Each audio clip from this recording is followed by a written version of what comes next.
চলে আসলাম বৃহত্তর কুমিল্লার ঐতিহ্যধন্য শ্রীকাইল সরকারি কলেজ।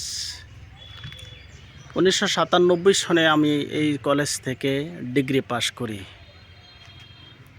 আজ প্রায় আড়াই যুগ পর প্রায় 30 বছরের মাথায় এই কলেজে আসলাম। খুবই ভালো লাগলো। অপ্রিয় হলো সত্য, এখানে আমার স্যার কেউ নাই। ক্লাসমেট শাহাদত হোসেন অফিসের দায়িত্ব আছেন। দীর্ঘক্ষণ গল্প করলাম, গল্প শুনলাম, ভালোই লাগলো।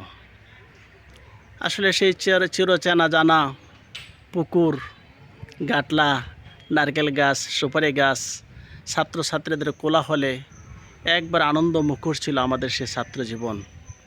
আসলে আজকে ওই অতীত স্মৃতিতে ফিরে গেলাম। আবার কোনো দিন হয়তো আসব, আবার সেই চিরচেনা প্রিয় প্রাঙ্গণ, প্রিয় প্রতিষ্ঠান আমার শ্রীকাইল সরকারি কলেজ। আপনারা ঐতিহ্যবাহী কলেজে সুযোগ পেলে পরিবারের সকলকে নিয়ে আপনিও আসবেন। সকলকে আসার দাওয়াত জানাচ্ছি। শ্রীকাইল সরকারি কলেজ, মুরাদনগর, কুমিল্লা। বিদায় নিচ্ছি। মোহাম্মদ আবু হানিফ সরকার। আসসালামু আলাইকুম।